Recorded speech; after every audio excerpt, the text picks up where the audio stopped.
আল্লাহ পাক রব্বুল আলামিন পবিত্র কোরআনুল কারীমের ভিতরে ডাকে ডেকে বললেন, দুনিয়ার মানুষেরা তোমরা শুনে নাও, আমি রব্বুল আলামিন তোমাদেরকে দুনিয়ার জমিনে দিলাম। ও বান্দা, দুনিয়ার জমিনে যাওয়ার পর একমাত্র আমি আল্লাহর গোলামি করবা। দ্বিতীয় নম্বরে তুমি তোমার পিতা মাতার খেদমত করবা। সুবহানাল্লাহ। আল্লাহ তাআলার ইবাদত করতে বলেছেন, এখন আমার আপনার কি করা দরকার? আল্লাহ তাআলা আমাকে আপনাকে কোরআনের ভিতরে ডেকে বললেন, বান্দা, দুনিয়ার জমিনে আমি আল্লাহ তোমাকে দিলাম, তুমি আমি আল্লাহর গোলামি করবা, আমি আল্লাহর নৈকট্য অর্জন করবা, আমি আল্লাহর সান্নিধ্য অর্জন করবা, আমি আল্লাহ তোমার জন্য জান্নাত দিয়ে দেব। আমি আল্লাহকে যদি রাজি খুশি করতে পারো, আমি আল্লাহকে যদি রাজি করতে পারো, আমার রাসূলকে যদি রাজি করতে পারো, তো আমি আল্লাহ তাআলা তোমার জন্য জান্নাতের দরজাকে অতি নিকটে করে দেই। সুবহানাল্লাহ। একটু চিন্তা করে দেখেন বাজান, একটু দিল লাগান। আল্লাহ পাক রব্বুল আলামিন আপনাকে মেধা দিল, জ্ঞান দিল, বুদ্ধি দিল, বোঝার মতো শক্তি দিয়া দিল। কোনটা ভালো কোনটা মন্দ এটা আমি আপনি বুঝতে পারি। আল্লাহ পাক রব্বুল আলামিন আমাকে আপনাকে দুনিয়াতে দিবেন, আল্লাহ তাআলার একটা উদ্দেশ্য আছে না নাই? একটু বলেন না, আছে না নাই? আপনি দুনিয়ার জমিনে একটা ঘর করবেন, একটা বিল্ডিং করবেন, আপনার উদ্দেশ্য আছে না নাই? আপনার উদ্দেশ্য দুনিয়ার জমিনে ঘর করার পর এই ঘরের ভিতরে আপনি সুন্দর করে আরাম আয়েশে জীবন যাপন করবেন। ঘরের ভিতরে সুন্দর করে টাইলস করছেন, এসি লাগাইছেন, সুন্দর করে ঘরের ভিতরে থাকবেন। আপনার এটাই উদ্দেশ্য। সারা জীবনের যত উপার্জন আছে সবকিছু দিয়ে একটা ঘরে নির্মাণ করলেন আরামে থাকার জন্য। অপরদিকে যদি একটু চিন্তা করে দেখেন বাজান, আল্লাহ পাক রব্বুল আলামিন আমাকে আপনাকে দুনিয়াতে দিল। আল্লাহ তাআলা আমাকে আপনাকে দুনিয়াতে দিয়ে এখানেই ক্ষান্ত হয় নাই। আল্লাহ পাক রব্বুল আলামিন দুনিয়াতে দিয়েছে। আল্লাহ তাআলা আমার আপনার দুনিয়াতে চলার জন্য যা কিছু প্রয়োজন সব কিছু আল্লাহ পাক রব্বুল আলামিন দিয়ে দিয়েছে। আল্লাহ তাআলা আমাকে আপনাকে চলার জন্য যা যা প্রয়োজন সব কিছু দিয়েছে। কিন্তু বর্তমান দুনিয়ার মানুষ এমন একটা সময় অতিক্রম করতেছি, আল্লাহ তাআলাকে ভুলে কেমন জানি আমরা দুনিয়ার জন্য পাগল হয়ে গেছি, ঠিক কিনা? দুনিয়ার মানুষেরা দুনিয়া কামানোর জন্য প্রস্তুতি গ্রহণ করতেছে। বলতে পারেন, হুজুর কেমন করে দুনিয়ার মানুষেরা প্রস্তুতি গ্রহণ করে? আপনার পাশের বাড়ি একজন একতলা বিল্ডিং করেছে, আপনার মাথার ভিতরে চিন্তা কেমন করে আপনি দোতলা করবেন, ঠিক কিনা বলেন বাজান?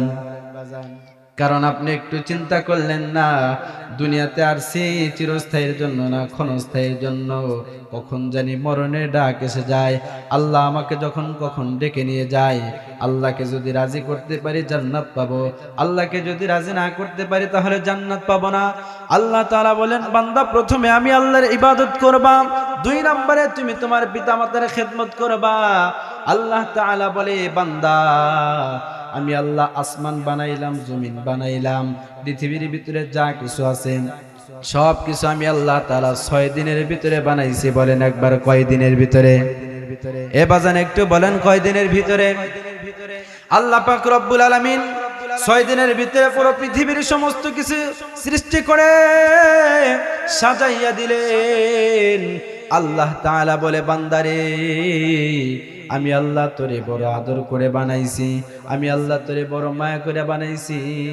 আমি আল্লাহ আসমান জমিন পৃথিবীর সমস্ত কিছু 6 দিনে বানাইলাম। কিন্তু আমি আল্লাহ তাআলা তুমি বান্দাকে বানাইতে 10 মাস 10 দিন কেন সময় নিলাম, তুমি কি চিন্তা করো না? ঠিক কিনা বলেন? এ মুসলমান ভাইরা, একটু খেয়াল করে শোনেন। আল্লাহ তাআলা বলে, বান্দা, তুই যদি একটু চিন্তা করো, যদি একটু চিন্তা করো, রাত্রি বেলায় যখন বালিশের সঙ্গে মাথাটা লাগাইয়া দাও, ওই সময় যদি একটু চিন্তা করো, আল্লাহ আমাকে দুনিয়াতে কি কারণে পাঠাইলো, আমি কি করতেছি, আবার কি নিয়ে আমি কবরে চলে যাইব, এই কথা যদি কোনো বান্দা চিন্তা করে, আমি মনে করি ওই বান্দা দুনিয়ার জমিন থেকে আল্লাহর ওলি না হয়ে যাইতে পারে না, ঠিক কিনা? বন্ধুরা রে আমার, পিতামাতা এমন একটা দৌলত, আল্লাহ তাআলা বললেন বান্দা প্রথমে আমি আল্লাহর গোলামি করবি, তারপরে তুমি তোমার পিতামাতার খেদমত করো।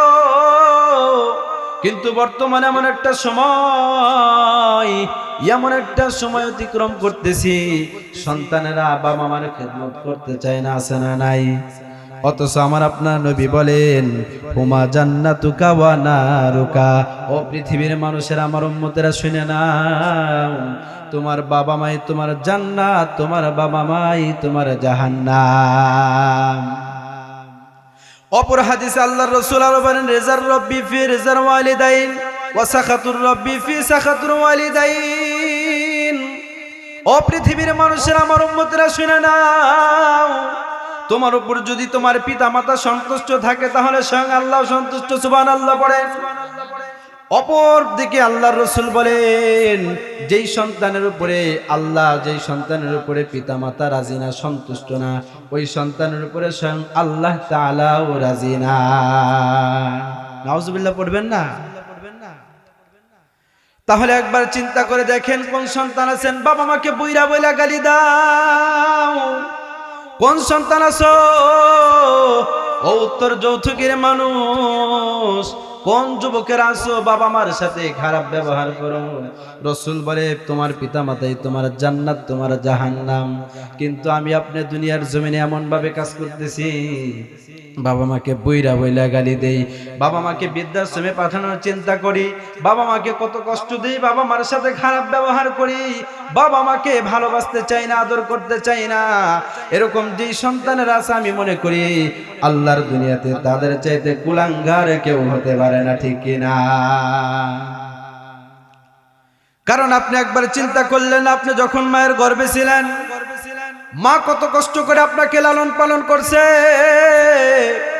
মা কত কষ্ট করে আপনাকে পেটের ভিতরে নিয়া দুনিয়ার জমিনে চলাচল করলো। এত কষ্ট মুজাহাদা করার পরে আম্মা জান আপনাকে দুনিয়ার আলো দেখাইলো। এখন আম্মা বৃদ্ধ হয়ে গেছে, রাতের বেলা একটু কাশি দেয়।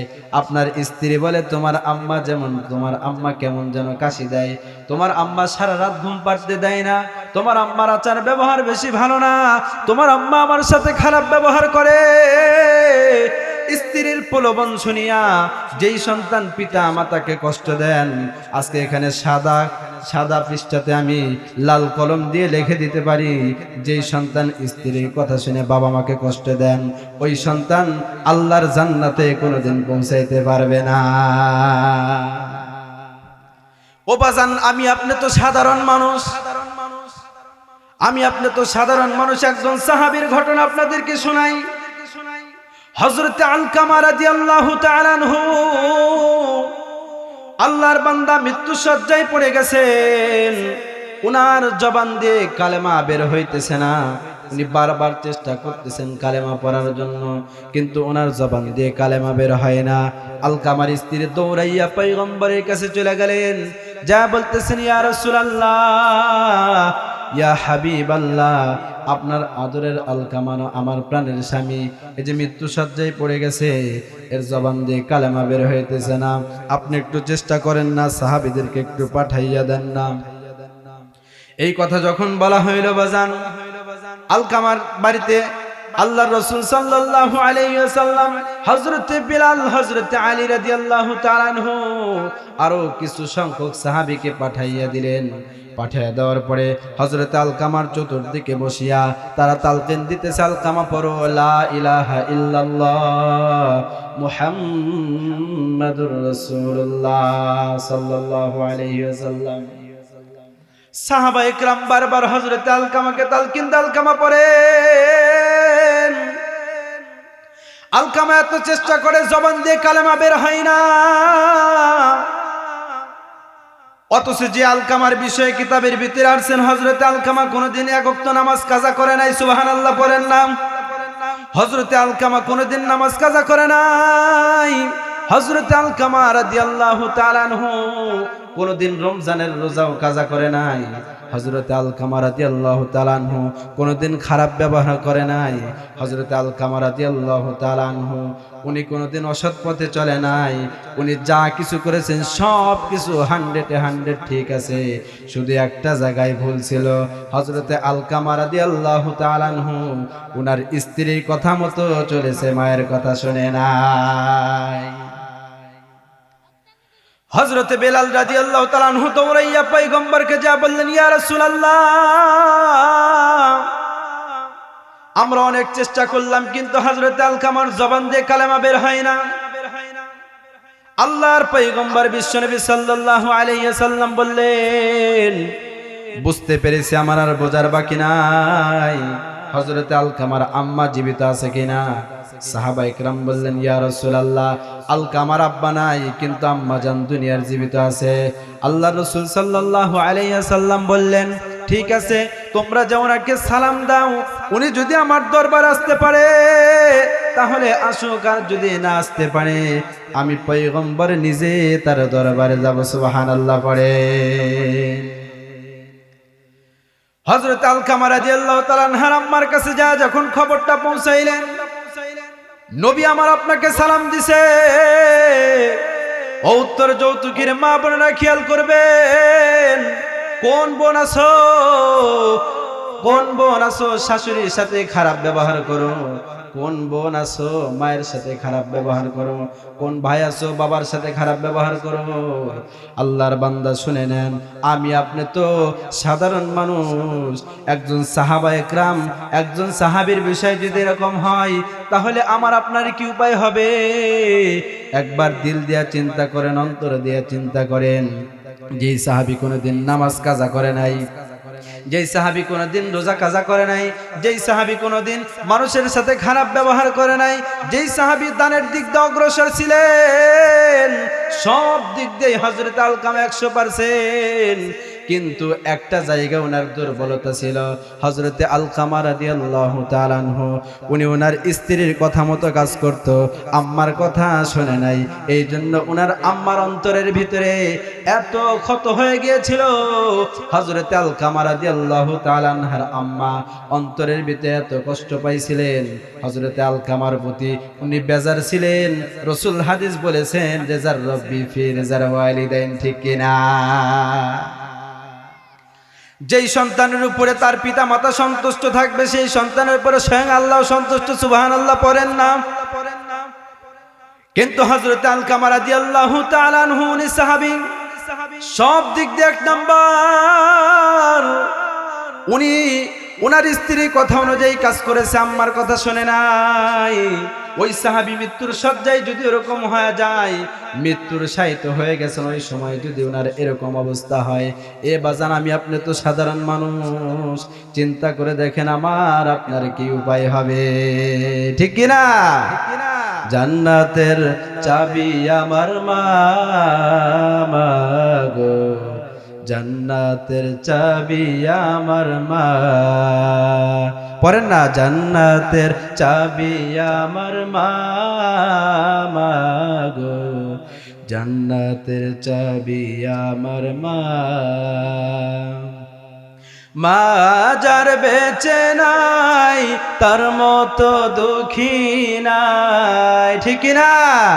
মা যার বেঁচে নাই তার মতো দুঃখী নাই, খালা ফুফু মায়ের মতো না মা গো, জান্নাতের চাবি আমার মা গো, জান্নাতের চাবি আমার মা, ঠিক না? উত্তর যৌতুকের মুসলমান ভাইয়েরা একটু খেয়াল করে শুনেন বাজান, জীবনে অনেক আলোচনা শুনেছেন। যেই সন্তানেরা পিতা মাতার সাথে খারাপ ব্যবহার করেন তারা একটু কানটা খাড়া করে দেন। যেই সন্তান বাবা মাকে কষ্ট দেন, বাবা মাকে বুইরা বইলা গালি দেন, যুবক ভাইরা যারা আছো, যারা পিতা মাতার সাথে খারাপ ব্যবহার করো, মোটর সাইকেল চাপ ভাই যদি বলে একটু দেরি হবে, বাবার সাথে খারাপ ব্যবহার করা আছে না নাই? বাবার কাছে টাকা চাই, বাবা যদি বলে দিতে একটু দেরি হবে, বাবার সাথে খারাপ ব্যবহার করো। ও সন্তানেরা শুনে নাও, তুমি যদি তোমার পিতা মাতাকে কষ্ট দাও, আল্লাহ তাআলা তোমার উপরে নিজে বেজার হয়ে যাবে। হযরত আলকামা রাদিয়াল্লাহু তাআলা আনহার আম্মার কাছে যখন বিশ্বনবী বললেন, আম্মা জান, আলকামার কি হয়েছে? আলকামার জবান দিয়ে কালেমা কেন বের হয় না? হযরত আলকামা রাদিয়াল্লাহু তাআলা আনহার আম্মা চোখের পানি ফেলা কান্দার বলে, পয়গম্বর, আমার আলকামা কোনদিন এক ওয়াক্ত নামাজ কাজা করে নাই। আমার আলকামা দানের দিক দিয়ে অগ্রসর ছিল, আমার আলকামা রোজার দিক দিয়ে অগ্রসর ছিল, আমার আলকামা খুবই ভালো মানুষ ছিল। কিন্তু পয়গম্বর ওর জীবনে যত কাজ করেছে ওর স্ত্রীর কথা অনুযায়ী কাজ করেছে, আমি আম্মার কথাকে প্রাধান্য দেই নাই, এই জন্য আমি আলকামার উপরে অসন্তুষ্ট, আলকামারকে আমি ক্ষমা করতে পারবো না। এই জন্য রসুল বলতেছেন, ঠিক আছে বুঝতে পেরেছি, আপনি আলকামার উপরে অসন্তুষ্ট, এই কারণে হযরত আলকামার জবান দিয়ে কালেমা বের হয় না। বিশ্বনবী সাল্লাল্লাহু আলাইহি ওয়াসাল্লাম বললেন, আম্মা জান, যেটা হয়ে গেছে তো হয়েছে, আলকামা এখন মৃত্যু সজ্জায় শায়িত, জবান দিয়ে কালেমা বের হইতেছে না। আলকামা যদি কালেমা না পড়ে কালেমা না পড়ে যদি মারা যায়, আলকামা বেঈমান হয়ে যাবে। আলকামার সারা জীবনের ইবাদত কোনো কিছু আল্লাহর কাছে কাজ হবে না। আলকামা যদি জবান দিয়ে কালেমা বাহির না করতে পারে, আলকামা বেঈমান হয়ে কবর থেকে চলে যাবে। তারপরেও আম্মাজান বলে না, আমি আলকামাকে ক্ষমা করতে পারবো না। বিশ্বনবী আমার তখন বললেন, ঠিক আছে বুঝতে পেরেছি। সাহাবা একরামকে বললেন, ও সাহাবীরা, তোমরা কিছু কাষ্টের ব্যবস্থা করো, কিছু কাষ্টের ব্যবস্থা করিয়া কাঠের ভিতরে আগুন জ্বালাইয়া দাও। আগুন যখন দাউ দাউ করে জ্বলতেছে, হযরত আলকামা রাদিয়াল্লাহু তাআলা আনহার আম্মা বলতেছেন, ও নবী আমার, আপনি কিসের জন্য আগুন জ্বালাইলেন? বিশ্বনবী আমার সাল্লাল্লাহু আলাইহি ওয়াসাল্লাম ডেকে ডেকে বলতেছেন, আলকামার আম্মা, তুমি শুনে নাও, তুমি তোমার সন্তানকে ক্ষমা করবে না। তোমার সন্তান মৃত্যুবরণ করার পরে যেহেতু জাহান্নামে চলে যাবে, জাহান্নামে যায় যেহেতু আগুনেই জ্বলবে, অতএব আমি তাকে দুনিয়ার জমিনে তোমাকে, তোমার সন্তানকে আগুন জ্বালাইয়া তোমার সামনেই পুরা ছারখার করে দেব। আম্মা জান তখন চোখের পানি ফেলা হাউমাউ করে কান্না করতে আসে, আর বলতেছি, ইয়া রাসূলুল্লাহ, এটা হতে পারে না। আমি আমার সন্তানকে 10 মাস 10 দিন আমার গর্ভে ধারণ করেছি, পয়গম্বর, আপনি আমার সামনে আমার সন্তানকে আগুনের ভিতরে জ্বালাইয়া দেবেন? আমি মা সহ্য করতে পারবো না, আমি মা এটা মেনে নিতে পারবো না। নবী আমার বলতেছে, ঠিক আছে, তুমি যদি এটা মেনে নাই নিতে পারো, তাহলে তোমার সন্তান কবরে যাওয়ার পরে যে জাহান্নামের আগুনে জ্বলবে, ওইটা তুমি কেমন করে মাফ করবা? এই আগুন দেখে হযরতে আলকামার আম্মার অন্তরের ভিতরে এমন কম্পন সৃষ্টি হয়ে গেছে, ওনার অন্তরটা গলে গেছে। হযরতে আলকামার আম্মা বলতে দেরি হয়েছে, আমি আমার সন্তানকে মাফ করে দিলাম। ওপর দিক দিয়ে হযরতে আলকামার জবান দিয়ে কালেমা বের হইতে দেরি হয় না। সুবহানাল্লাহ, একটু জোরে বলেন না সুবহানাল্লাহ। পিতামাতা এমন একটা সম্পদ, আল্লাহর বান্দা খেয়াল করবেন। ও দুনিয়ার মুসলমানেরা কারা আছো গো, বাবা মার সাথে খারাপ ব্যবহার করো, বাবা মাকে বইলা বইলা গালি দাও, ঘটনা একটু ভালো করে শুনে নেন বাজান। হযরতে আলকামার আম্মা যখন বলেছে, ঠিক আছে আমি আমার সন্তানকে মাফ করে দিলাম, উনি এই কথা বলতে দেরি হয়েছেন, হযরতে আলকামার জবান দিয়ে বের হইতেছেন, লা ইলাহা ইল্লাল্লাহু মুহাম্মাদুর রাসূলুল্লাহ সাল্লাল্লাহু আলাইহি ওয়াসাল্লাম। এজন্য পিতামাতার খেদমত করা দরকার আছে না নাই? আছে তো? সত্যি আছে? খেদমত করবেন তো ইনশাআল্লাহ, নাকি মুখে মুখে শুধু স্বীকার হইবেন? কারণ বর্তমানে এমন একটা অবস্থা হয়ে গেছে, মুসলমানদের এমন একটা অবস্থা, নামদারি মুসলমান, কামে মুসলমান না। ঠিক না ভাই? ঠিক। আপনারা আমার কথায় বেজার হইতেছেন? যেটা বাস্তব কথা এটাই বললাম। আমরা মুখে বলি একটা, বাস্তবায়ন করি আর একটা। মুখে একটা বলতেছি, বাস্তবায়ন আর একটা করতেছি। বড় আফসোসের সাথে বলতে হয়, বড় আফসোসের সাথে বলতে হয়, আজকে সন্তানগুলো পিতামাতার সাথে অবাধ্য, পিতামাতার খারাপ ব্যবহার করে। আল্লাহর বান্দার একটু খেয়াল করে শুনে নেন বাজান, নবী আমার যখন বললেন আম্মাজান ক্ষমা করে দেন, হযরতে আলকামা রাদিয়াল্লাহু তাআলা আনহার আম্মা ওনাকে যখন ক্ষমা করে দিলেন, ওনাকে যখন মাফ করে দিলেন, উনার জবান দিয়ে কালেমা বের হয়ে গেছে। হযরতে আলকামা রাদিয়াল্লাহু তাআলা আনহা উনি জবান দিয়ে কালেমা উচ্চারণ করে দুনিয়া থেকে পরিপূর্ণ ঈমানদার হইয়া দুনিয়া থেকে বিদায় নিয়েছে। সুবহানাল্লাহ। বলবো কয়টা বলবো, বেশি দূর যেতে হবে না। আপনাদের এই পাশে শেরপুর ডিস্ট্রিক্ট আপনারা চেনেন কি চেনেন না বলেন? এই শেরপুর ডিস্ট্রিক্টে এক আল্লাহর বান্দা ছিল, উনি প্রতিনিয়ত গাড়ি চালাইতো, ড্রাইভার।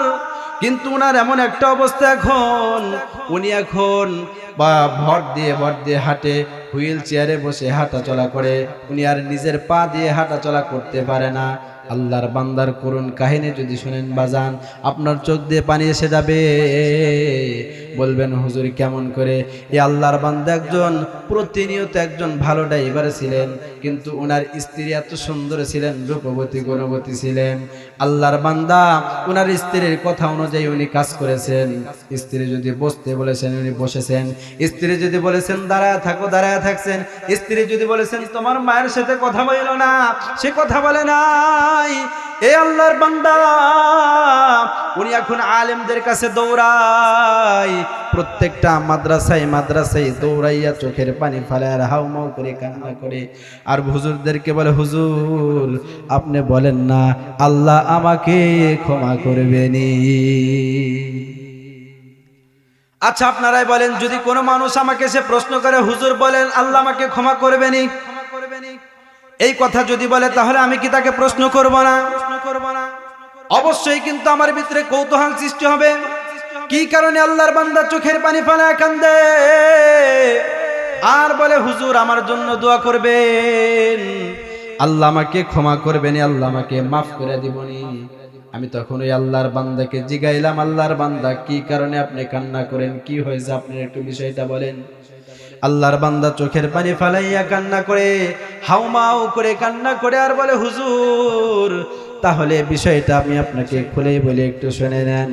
আল্লাহর বান্দা বলে হুজুর আমি প্রতিনিয়ত একটা ভালো ড্রাইভার ছিলাম, আমি প্রায় এক যুগের মতো গাড়ি চালাইছি, আমার গাড়ির চাকার তলে কোনোদিন একটা পাখিও পড়ে নাই, কিন্তু একদিন এমন একটা ঘটনা ঘটে গেল হুজুর, আমি গাড়ি ড্রাইভিং করে বাড়িতে আসলাম, কেমন যেন আমার বাড়ির ভিতরে হইচয়ের শব্দ পাওয়া যাইতেছে, ঝগড়ার শব্দ পাওয়া যাইতেছে। এ বন্ধু একটু খেয়াল করেন, বাস্তব চিত্র আপনাদেরকে বলতেছি, চাক্ষুষ প্রমাণ আপনাদেরকে দিতেছি। আল্লাহর বান্দা বলল আমি বাড়ির ভিতরে যখন পৌঁছাইয়া গেলাম, বাড়ির ভিতরে যখন ঢুকলাম, ঢোকার পরে আমার স্ত্রী আমাকে দেখা কেমন যেন অচেতনের ভাব ধরলো। এরকম শয়তান স্ত্রী আছে না নাই বলেন? আছে না নাই বলেন? অনেক স্ত্রী দেখবেন স্বামীকে দেখলে সে এমন সাধু হইয়া যায়, মনে হয় সমস্ত অপরাধ তার মাই করেছে, ঠিক কিনা? আল্লাহর বান্দা বলল হুজুর আমার স্ত্রী আমাকে দেখে আমার স্ত্রী কেমন যেন অচেতনের ভাব ধরে গেল, চিৎকার দিয়া জমিনের ভিতরে শুয়ে পড়ছে। আমার সন্তানেরা হাউমাউ করে কান্না শুরু করে দিল, আম্মা তোমার কি হইল? এদিকে আমার মাথা নষ্ট হয়ে গেল, আমার আম্মা আমার স্ত্রীকে কি বলছে, এই কারণে আমার স্ত্রী জমিনের ভিতরে পড়ে গেল। আমার স্ত্রী মারাই গেল কিনা? আমার স্ত্রী যদি মারা যায় তাহলে আমাকে জেলে যেতে হবে, আমার স্ত্রী যদি মারা যায় আমার সন্তানেরা এতিম হবে। আল্লাহর বান্দা বলতেছেন হুজুর এই কথা চিন্তা করিয়া আমি আর কোনো দিকে চিন্তা করলাম না, দৌড়াইয়া ঘরের ভিতরে গেলাম, মাকে যাই বললাম মা কি হয়েছে? মা তখন দেখতেছে ঘরের ভিতরে উনি সুন্দর করে সুপারি কাটতেছেন। আমি আমার আম্মার কাছে যা কোনো কথা বললাম না, সরাসরি ঘরের ভিতরে দৌড়াইয়া যাইয়া হুজুর আমার ডান পা দিয়া আমার আম্মাকে একটা লাথি মারছি হুজুর, আমার আম্মা খার থেকে জমিনের ভিতরে গড়ায় পড়ছে, নাউজুবিল্লাহ পড়ে। আল্লাহর বান্দারা একটু চিন্তা করে দেখেন বাজান, কার যেন মা নাই গো, কার যেন বাবা নাই, অন্ধকার কবরে চলে গেছে।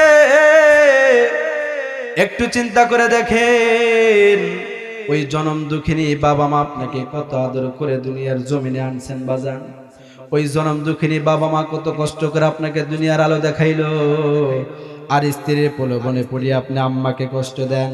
ওই লোকটা ডাক দেয়া বলতেছে, হুজুর আমি আমার আম্মাকে কোনো কথা না শুনিয়া আমার ডান পা দিয়া হুজুর এত জোরে লাথি মারছি, আমার আম্মা খাট থেকে গড়াইয়া নিচে পইরা 2 গড়ান দিছে। আমার আম্মা উইঠা আমার দিকে তাকাইয়া চোখের ভিতরে পানি কেমন যেন টলমল টলমল করতেছে। আমার আম্মার ঠোঁটটা কাঁপতেছে, আমার আম্মার গালের গোস্তটাও নড়তেছে। আমার আম্মা আমার দিকে তাকাইয়া বলতেছে, সন্তান তুমি এইটা কি করলা? ও আমার পুত, ও আমার কলিজার টুকরা, তুমি এইটা কি করলা?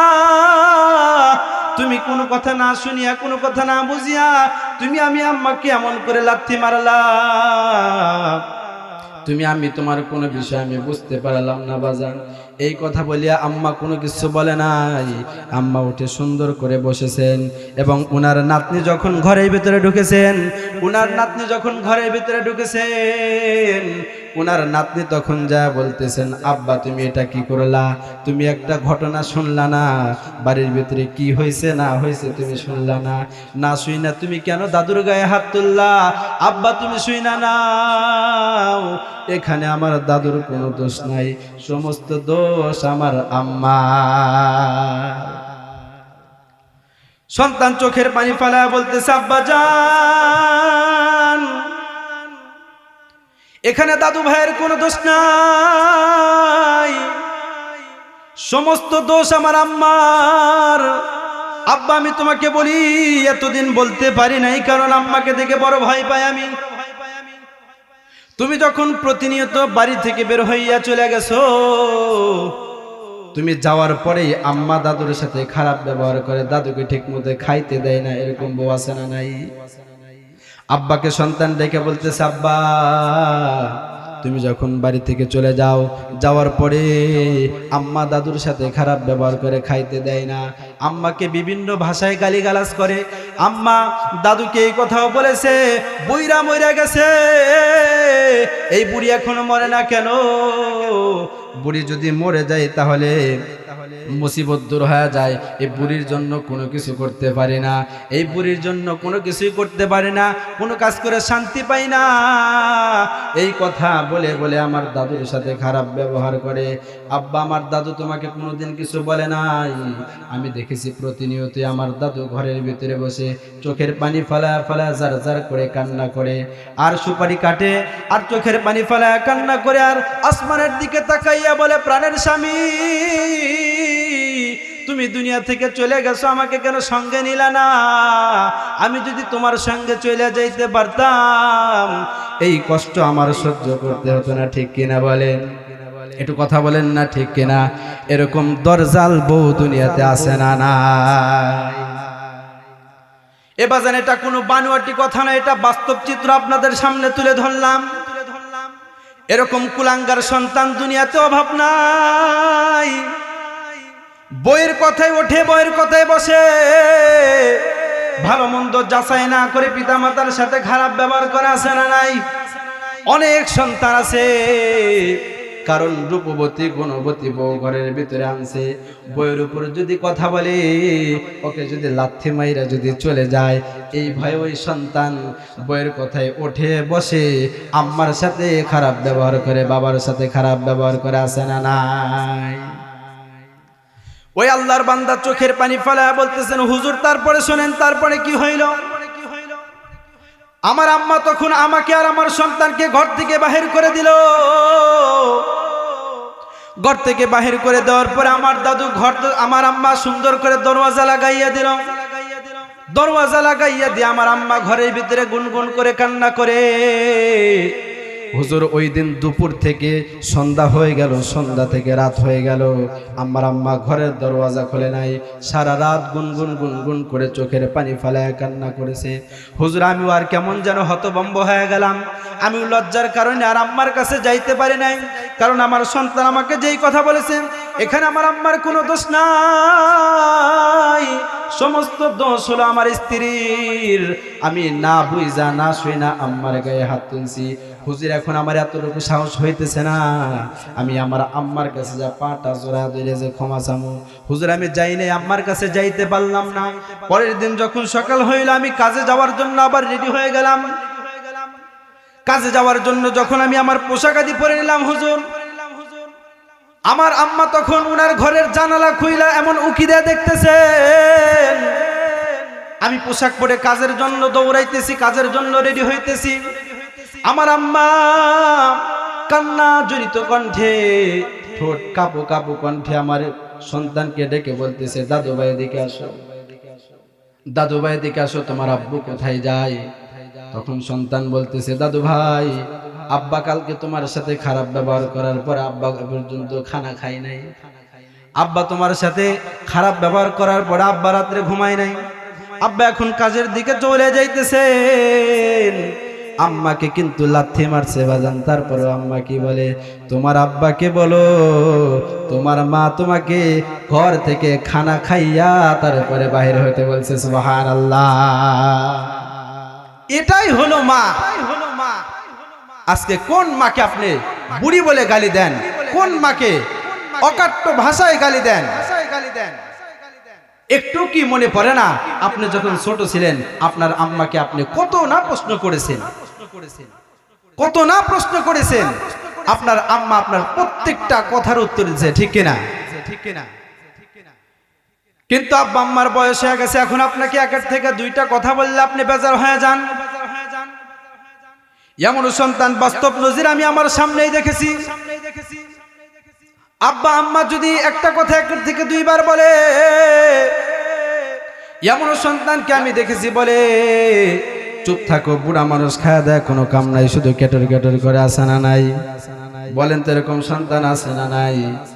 আল্লাহর বান্দা তখন বলতেছেন, হুজুর আমার আম্মা যখন এই কথা বলল, হুজুর আমি কেমন যেন হতভম্ব হয়ে গেলাম। আমার আম্মা যখন আমার সন্তানকে বলল, তুমি তোমার আব্বাকে খানা খাওয়া যাইতে বলো, সকালবেলায় না খেয়ে ঘর হইতে বাইর হইতে নাই।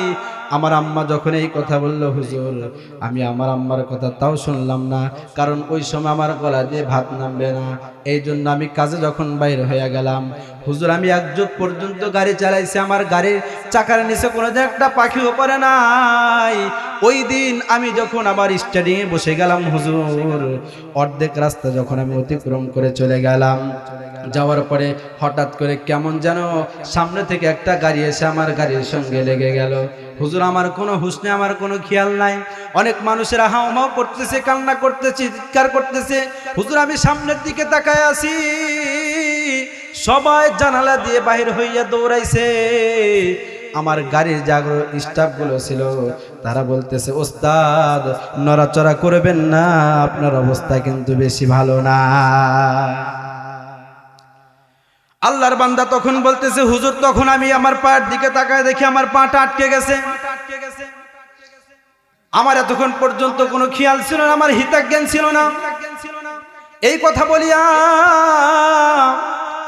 যখন আমি আমার পায়ের দিকে তাকাইছি, আমার সাথে কার স্টাফ আমাকে বলতেছে, ভাইজান নড়াচড়া করবেন না, আপনি বাহির হওয়ার চেষ্টা করবেন না, আপনার পাটা আপনার পায়ের ভিতর দিয়ে রড ঢুকে গেছে, নিচে রক্তের বন্যা বয়ে গেছে, আপনি বাহির হতে পারবেন না, চুপটি করে বসে থাকে। আল্লাহর বান্দা তখন চোখের পানি ফেলায় কান্না করতেছে আর বলতেছে, হুজুর আমি জায়গায় বেহুশ হয়ে গেছিলাম, তারপরে কি হয়েছে না হয়েছে আমি জানি না। এই কথা আল্লাহর বান্দা বলে আর চোখের পানিগুলো এরকম হাত দিয়ে মুছতেছে। আল্লাহর বান্দা বলে আর বলে, হুজুর আমি যখন হসপিটালে ছিলাম, ডাক্তাররা অনেক চেষ্টা করেছে আমার পাকে রাখার জন্য, কিন্তু আমি আমার যেই পা দিয়ে আমার আম্মার গায়ে আমি আঘাত করেছি, আমার আল্লাহ আমার ওই পা আমার সঙ্গে রাখে নাই।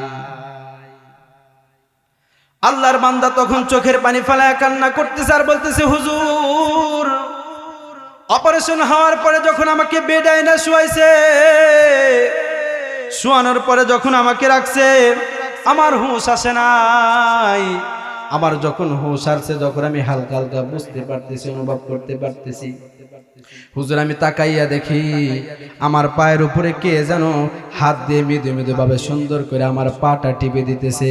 হুজুর আমি চোখটা খুলে দেখি এটা দুনিয়ার আর কেউ নয়, আমার জনম দক্ষিণী মা। সুবহানাল্লাহ। আল্লাহর বান্দা তখন বলে, হুজুর আমার চোখের পানি আমি ধরে রাখতে পারি নাই।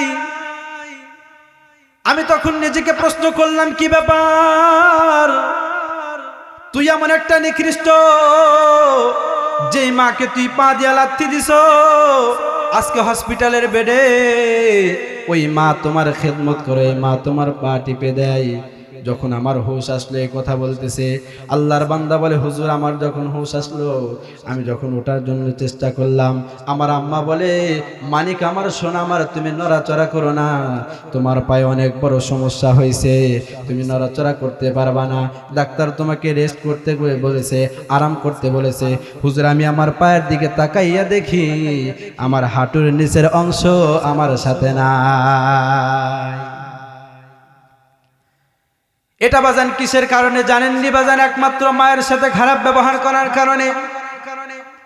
উত্তর যৌতুকের মানুষেরা যারা আছেন বাজান, আপনারা যদি বলেন আপনাদের হাতে পায়ে ধরতে হবে, তারপরেও রাজি আছি, কিন্তু বাবা মার সাথে কোনোদিন খারাপ ব্যবহার করিয়েন না। ও বাজান আমার রাসূল বলেন, হুমা জান্নাতুকা ওয়া নারুকা, ও আমার উম্মতেরা তোমরা শুনে নাও, তোমার বাবাই তোমার জান্নাত, তোমার মাই তোমার জান্নাত, তোমার বাবা মাই তোমার জাহান্নাম, ঠিক কিনা? আল্লাহর বান্দা তখন চোখের পানি ফেলে আর বলতেছে, হুজুর আমার আম্মাকে দেখি আমার আম্মা আমার হাত পা টিপে দেয়, অপর দিকে তাকাইয়া দেখি যে স্ত্রী প্রলোভনে পড়ে আমি আম্মার সাথে খারাপ ব্যবহার করলাম, যে স্ত্রীর মায়ায় পড়ে আমার আম্মার গায়ে হাত তুললাম, যে স্ত্রীর ভালোবাসায় মহাব্বতে পাগল হয়ে আমার আম্মাকে লাথি দিয়া খাট থেকে জমিনে ফালাইলাম, অপর বেডের দিকে তাকাইয়া দেখি আমার স্ত্রী আরাম করে ঘুমাইতেছে। আমার স্ত্রী ঘুমাইতেছে, এদিকে আমার বৃদ্ধ মা নড়তে পারে না, সেই মা আমার পা টিপে দেয়। আমার মা চোখের পানি ফালাইতেছে, আমি মাকে তখন ডেকে ডেকে বলতেছি, মা গো এখনো কি ক্ষমা করবি না মা?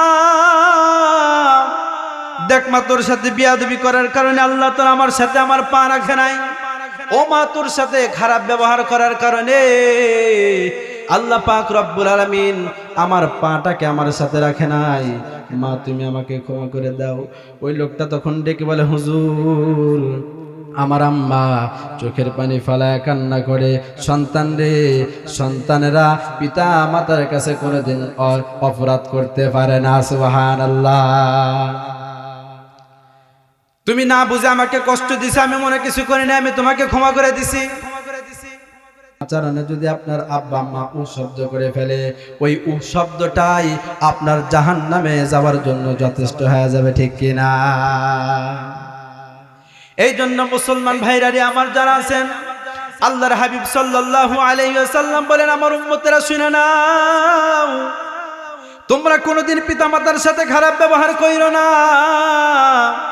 এ মুসলমান, আমার এই ঘটনাগুলো টানার একমাত্র এই কারণ বর্তমান সমাজের সন্তানেরা এত খারাপ হয়ে গেছে, মাইয়ার প্রেমে পাগল হইয়া, মাইয়ার প্রেমে পাগল হইয়া বাবা মার সাথে খারাপ ব্যবহার করে, আসে না নাই? মোটর সাইকেল না কিনে দিলে গলায় রশি লাগাই। আমি মনে করি ওর মতো কুলাঙ্গার কেউ হতে পারে না। ওই সন্তানকে বাঁচাইতে যাবেন না, যেই সন্তান আপনার উপরে জুলুম করে একটা জিনিস চাইবে আর আপনার উপরে জুলুম করবে, ওই সন্তানকে কোনোদিন বাঁচাইতে যাবেন না। কি কারণে বাঁচাইতে যাইবেন? কারণ ওই জুলুমকারী সন্তানের উপরে স্বয়ং আমার আল্লাহ রাজি না। বিশ্বনবী আমার দুনিয়ার মানুষকে ডেকে ডেকে বলতেছো, আমার উম্মতেরা তোমরা শুনে নাও, আমি পয়গম্বর দুনিয়ার জমিনে আসছি, আমি দুনিয়াতে আসার 3 মাস আগে আমার বাবাকে হারাইলাম। নবী আমার বলতেছেন, বাবা কি জিনিস, বাবার আদর আমি পয়গম্বর পাই নাই, বাবাকে আমার চর্ম চোখ দিয়ে আমি কোনোদিন দেখি নাই। ও আমার উম্মতেরা শুনে নাও, তোমরা যারা বাবা পাই বাবার সাথে খারাপ ব্যবহার কইরো না। বিশ্বনবী আমার বলেন, আব্বার কবর দেখার জন্য যখন আমি যাইতেছিলাম, ওইখানে যাওয়ার পর আমার আম্মাকেও হারায় ফেলাইলাম।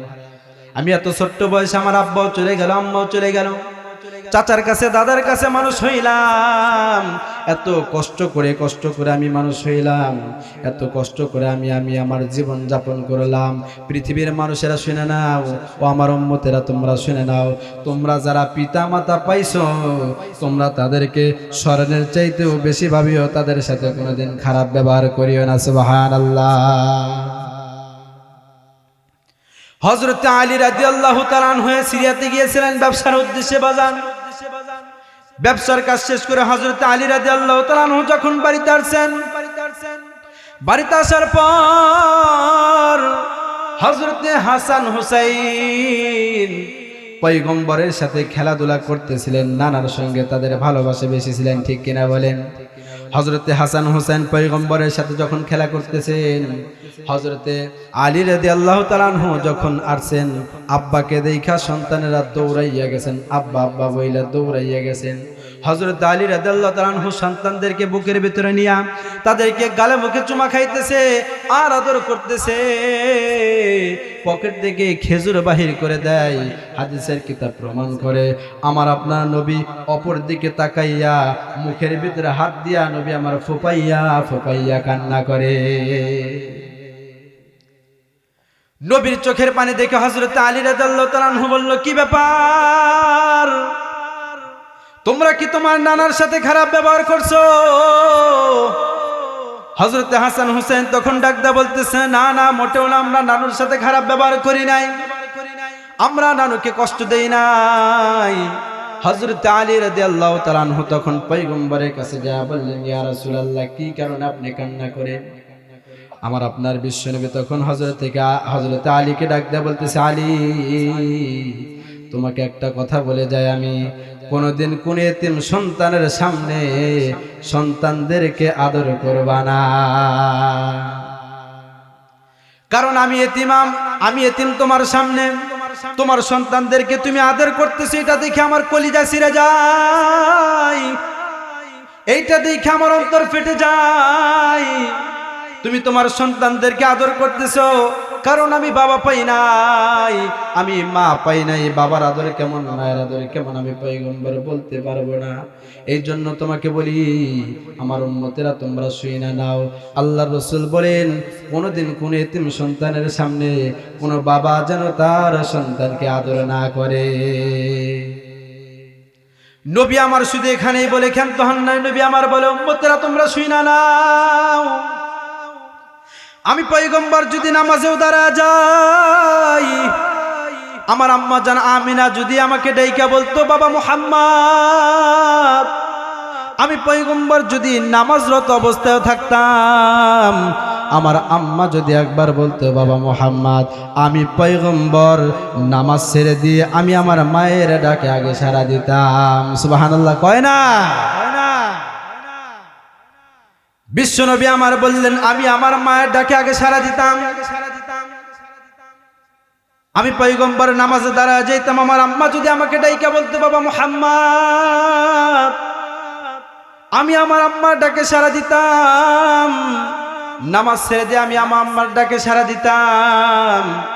আল্লাহর রাসূল সাল্লাল্লাহু আলাইহি ওয়াসাল্লাম বাবা মার দিকে এত মোতাওয়াজ্জ ছিলেন, বাবা মার দিকে এত বেশি প্রেম ছিলেন, আপনারা সকলেই জানেন। বাজান, কথায় কথা মনে পড়ে যায়, ওয়াইসুল কারনীর কথা বাংলার জমিনে এমন কেউ জানে কি? জানেন আপনারা? ওয়াইসুল কারনী নবীর জামানায় ঈমান এনেছিল, কিন্তু সাহাবী হতে পারে নাই। ওয়াইসুল কারনী নবীর জামানায় ঈমান আনছে, কিন্তু সাহাবী হতে পারে নাই। বারবার পয়গম্বরের কাছে চিঠি লেখে, ইয়া রাসূলুল্লাহ, আমি মক্কার জমিনে যেতে চাই, মদিনার জমিনে যেতে চাই, আমি হজ করতে চাই, আমার বড় ইচ্ছা। বিশ্বনবী সাল্লাল্লাহু আলাইহি ওয়াসাল্লাম চিঠির অপর পিঠে লিখে দেয়, তোমার আম্মা অথবা আব্বা জীবিত আছে কিনা।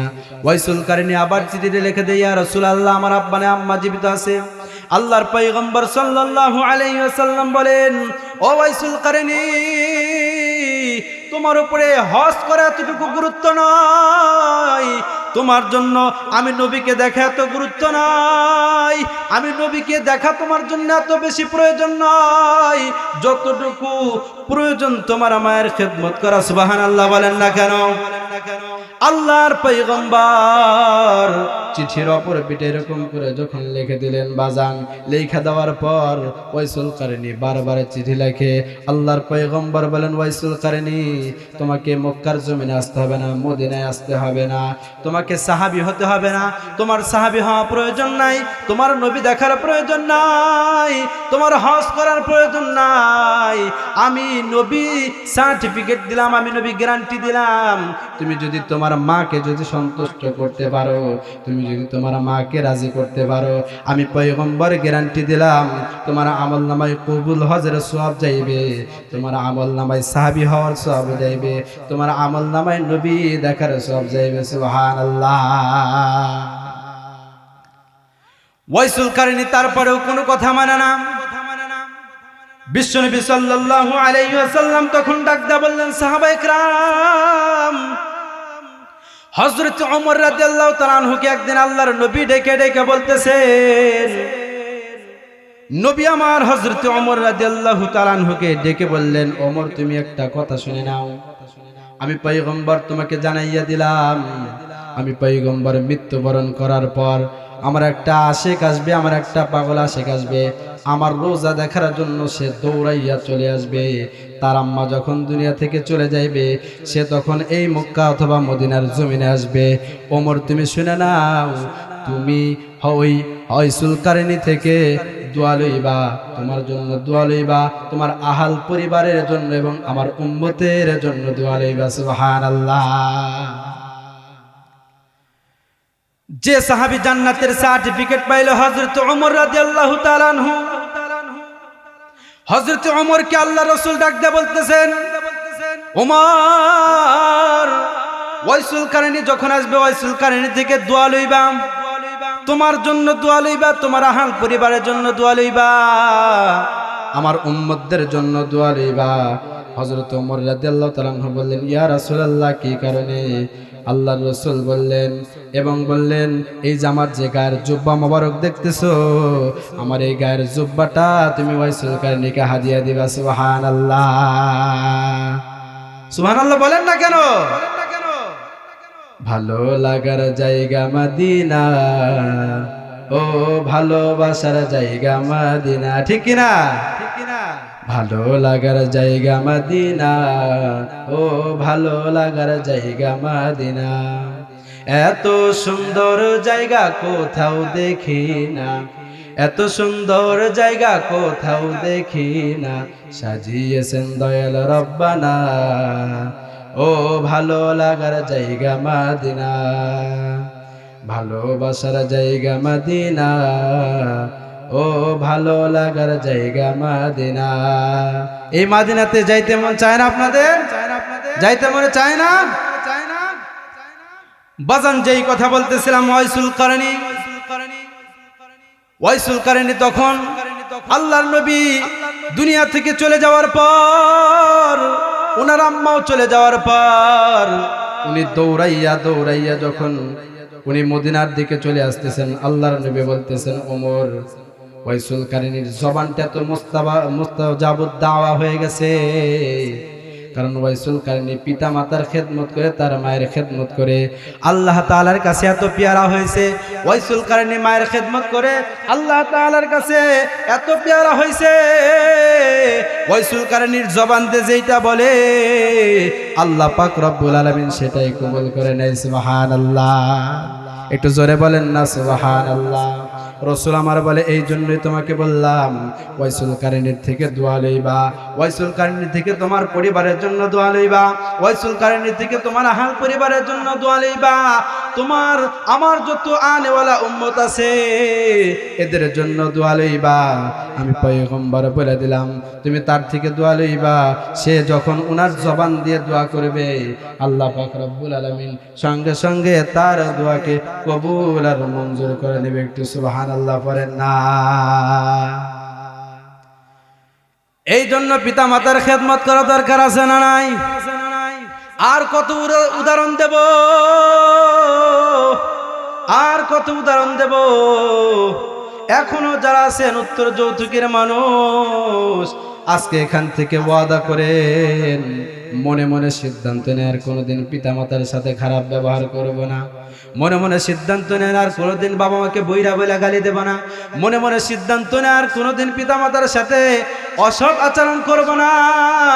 ও বৃদ্ধ বাবারা, যুবক ভাইয়েরা যারা আছো, আজকে বাড়িতে যাইয়া মার পা ধইরা ক্ষমা চাইবা আর বলবা মা গো বুঝে নাই কত অন্যায় করেছি মা, আল্লাহর ওয়াস্তে ক্ষমা করে দাও। তুমি যদি মাফ না করো আমার জান্নাত হবে না। কোন সন্তান যদি তার মায়ের কাছে যদি রোনাজারি কইরা কান্না করে, ওই মা কোনোদিন ওই সন্তানকে ক্ষমা না করে থাকতে পারে না। কোন সন্তান যদি তার মার কাছে দোয়া করে, ওই মায়ের কাছে যদি দোয়া চায়, মা দোয়া না দিয়ে থাকতে পারে না। এ মুসলমান ইমানদার, আজকে ওইখানে আসার সময় আমি আমার আম্মাকে ফোন দিয়েছিলাম, আম্মা যান অমুক জায়গায় যাইতেছি মাহফিল করার জন্য, একটু দোয়া করে দেন না। আমার আম্মা তখন বলতেছেন না জানি কত দূর যাইবা, দেখা শুই না যাইও, নিজের শরীরের খেয়াল রাখো, বেশি রাত কইরো না, সময়টা অল্প সময়ের ভিতরে শেষ কইরা আবার তোমার গন্তব্যে পৌঁছাইয়া যাইও। এই আম্মা জান যতদিন দুনিয়াতে থাকবে, আম্মা জান বলবে আমার খোঁজ খবর নেবে, ঠিক কিনা বলেন? আপনি বাড়ির বাইরে গেছেন, আপনার আম্মা আপনার অপেক্ষায় বাড়ির ভিতরে বসে থাকবে। আপনি বাড়ির বাইরে গেছেন, আপনার আম্মা আপনার জন্য ঘরের দরওয়াজায় বসে থাকবে। কিন্তু আপনি খেয়াল করবেন বাজান, আপনার স্ত্রী ঘুমায় গেছে, আপনার সন্তান ঘুমায় গেছে, ঠিক কিনা? সবাই ঘুমায়া যায়, কোন সন্তান যদি বাহিরে থাকে, ওই সন্তান বাড়ির ভিতরে না আসা পর্যন্ত এই মা কোনদিন ঘুমায় না। আমি আমার মায়ের কাছে প্রতিনিয়তই বলি, মা গো দোয়া করবা আমার জন্য, আমি যেন তোমার খেদমত করতে পারি, আল্লাহর খেদমত যেন করতে পারি, আল্লাহকে রাজি কইরা তোমার খেদমত করে যেন জান্নাত হাসিল করতে পারি। এ বন্ধু, মায়ের দোয়া যদি না থাকতো তাহলে আজকে এখানে বসতে পারতাম না, ঠিক কিনা? কারণ আমার চাইতে কত যোগ্য যোগ্য মানুষ কোথা দিয়ে ঘুরতেছেন, আমার চাইতে কত যোগ্য যোগ্য মানুষ এ আল্লাহর বান্দারা বসে আছেন, কিন্তু আমি একজন অযোগ্য নাদান, আমার ভিতরে ইলম নাই, কালাম নাই বাজান, আমার ভিতরে কোনো আমল নাই। তারপরেও আল্লাহ পাক রব্বুল আলামিন আপনাদের দোয়া ফজলে পিতামাতার দোয়ার কারণে আল্লাহ তাআলা এই পুরো বাংলাদেশ অলরেডি আমাকে ঘুরাইতেছেন, সুবহানাল্লাহ। এটার কারণ হলো একমাত্র বাবা মার দোয়া, ওস্তাদদের নেক দোয়া, ওস্তাদদের ভালোবাসা আর পিতা মাতার ভালোবাসা, এই দুইটা সমন্বয়ে যেই সন্তানের উপরে রাজি হয়ে যাবে, ওই সন্তান কোনোদিন দুনিয়ার জমিনে ঘুষ করে হতে পারে না, ঠিক কিনা? ওই সন্তান কোনোদিন দুনিয়ালোভী হইতে পারে না। যেই সন্তানের ভিতরে পিতা মাতার মহাব্বত থাকবে, যেই সন্তানের ভিতরে আল্লাহর প্রেম থাকবে, যেই সন্তানের ভিতরে কোরআনের ভালোবাসা থাকবে, ওই সন্তান কোনোদিন দুনিয়ামুখী হতে পারে না, ঠিক কিনা বলেন? ওই সন্তান কোনোদিন দুনিয়ার পাগল হতে পারে না। ওই সন্তান পাগল হবে একমাত্র আমার আল্লাহর চিল্লায় বলেন, ঠিক কিনা? এই জন্যই শুরুতে আমি বলেছিলাম বাজান, এক নাম্বার আল্লাহর ইবাদত করতে হবে, দুই নাম্বার পিতা মাতার খেদমত করতে হবে। আল্লাহর ইবাদত করে পিতা মাতাকে সন্তুষ্ট করে যদি কোনো সন্তান কবরে যেতে পারে, আমার আল্লাহ পাক রব্বুল আলামিন বলেন ওই সন্তানের জন্য আমি আল্লাহ তাআলা জান্নাতের দরওয়াজা অতি নিকটে করে দেই, সুবহানাল্লাহ। এই জন্য পিতা মাতার খেদমত করবেন কিনা বলেন বাজান? বলেন পিতা মাতার খেদমত করবেন কিনা? পিতামাতার সাথে সৎ ব্যবহার করবেন কিনা, পিতা মাতার সাথে ভালো ব্যবহার করবেন কিনা। ও বাজান, আমি আপনাদেরকে বলি, আপনার আম্মা যদি আপনার সাথে কোনোদিন উঁচু গলায় কথা বলে, আপনি উঁচু গলায় কথা বলেন না। আপনার আম্মা যদি আপনাকে একটু ধমক দিয়ে কথা বলে, আপনি ওটা সহ্য করেন। আপনার আব্বা যদি আপনাকে কোনোদিন ধমক দিয়ে কথা বলে, আপনি পাল্টা জবাব দিয়েন না। আপনার আব্বা যদি মনের ভিতরে একটু কষ্ট নেয় আর আপনার আম্মাকে যায় যদি বলে, আজকে তোমার সন্তানের কারণে মনের ভিতরে এত খারাপ লাগলো, এই কথা যদি আপনার আম্মা বলে, আপনার জন্য জান্নাত হবে না। রেজার রব্বি ফি রেজার ওয়ালিদাইন ওয়া সাখাতুর রব্বি ফি সাখাতুর ওয়ালিদাইন। যেই সন্তানের উপরে আল্লাহ রাজি, ওই সন্তানের উপরে, যেই সন্তানের উপরে পিতা মাতা রাজি, ওই সন্তানের উপরে স্বয়ং আল্লাহ পাকও রাজি। যেই সন্তানের উপরে পিতা মাতা রাজি না, ওই সন্তানের উপরে আমার আল্লাহও রাজি না, ঠিক কিনা? এই জন্য পিতা মাতার খেদমত করা দরকার আছে না নাই? যার ভিতরে কোরআনের জ্ঞান থাকবে, যার ভিতরে কোরআনের আলো থাকবে, আমি গ্যারান্টি দিয়ে বলতে পারি ওই সন্তান কোনোদিন পিতামাতার অবাধ্য হতে পারে না, ঠিক কিনা? আজকে আমাদের ভিতরে এত অধপতন, আমাদের ভিতরে এত অধপতন একটাই কারণ, একটাই কারণ, কারণ আমাদের ভিতরে কোরআনের জ্ঞান না থাকার কারণেই সন্তানরা দুনিয়ামুখ হইয়া দুনিয়ার পাগল হইতেছে, ঠিক কিনা? যদি কোরআনের জ্ঞান যদি সন্তানের ভিতরে থাকতো, তাহলে ওই সন্তান বুঝতো এইটা হালাল এইটা হারাম, ঠিক কিনা বলেন? যদি সন্তানের ভিতরে যদি কোরআনের জ্ঞান থাকতো,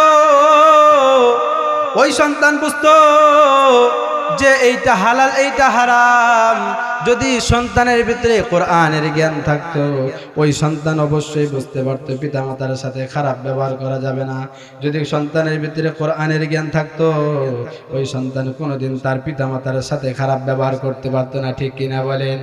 যেই সন্তানের ভিতরে কোরআনের জ্ঞান আছে, ওই সন্তান কোনোদিন সুদ খাবে না। যেই সন্তানের ভিতরে কোরআনের জ্ঞান আছে, ওই সন্তান কোনোদিন অন্যের হক মেরে খাবে না। যেই সন্তানের ভিতরে কোরআনের জ্ঞান আছে, ওই সন্তান কোনোদিন ঘুষ খাবে না।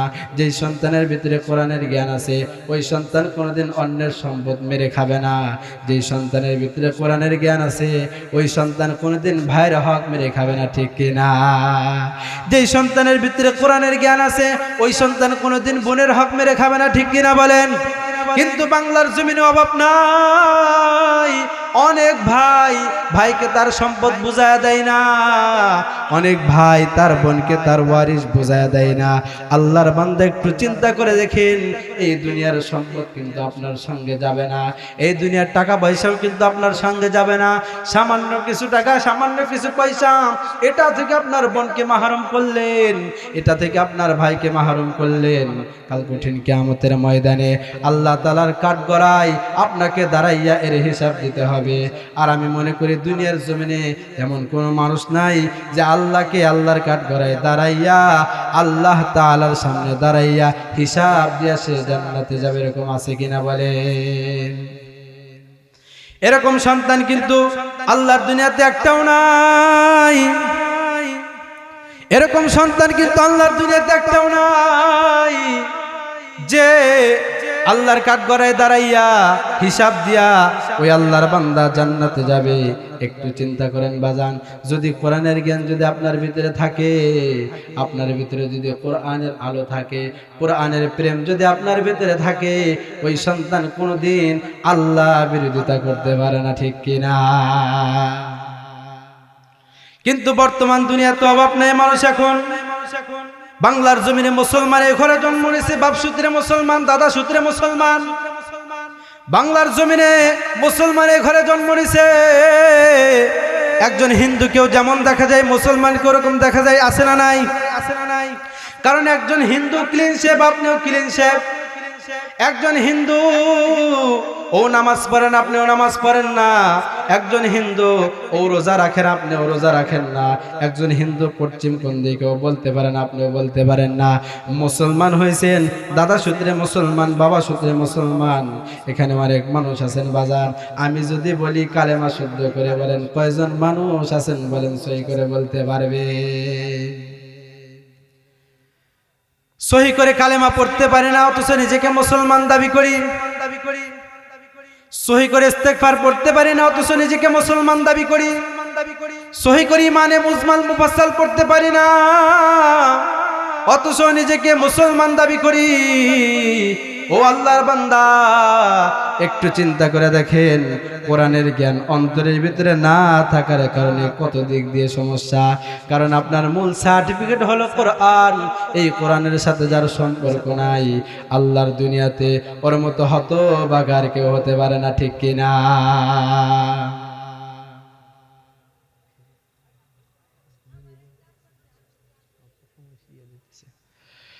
তো ভাইজান, যেই কথা বলতেছিলাম একটু খেয়াল করে নেন। কোরআনের সাথে যে সম্পর্ক করাইবে আল্লাহ পাক রব্বুল আলামিন তাকে মাফ করে দিবে। বলবেন হুজুর কেমন করে? কারণ দুনিয়ার জমিনে আপনি যখন চাকরি নিতে যাইবেন, আপনার সার্টিফিকেট যদি ভালো না হয় আপনার চাকরি ভালো হয় না, ঠিক কিনা?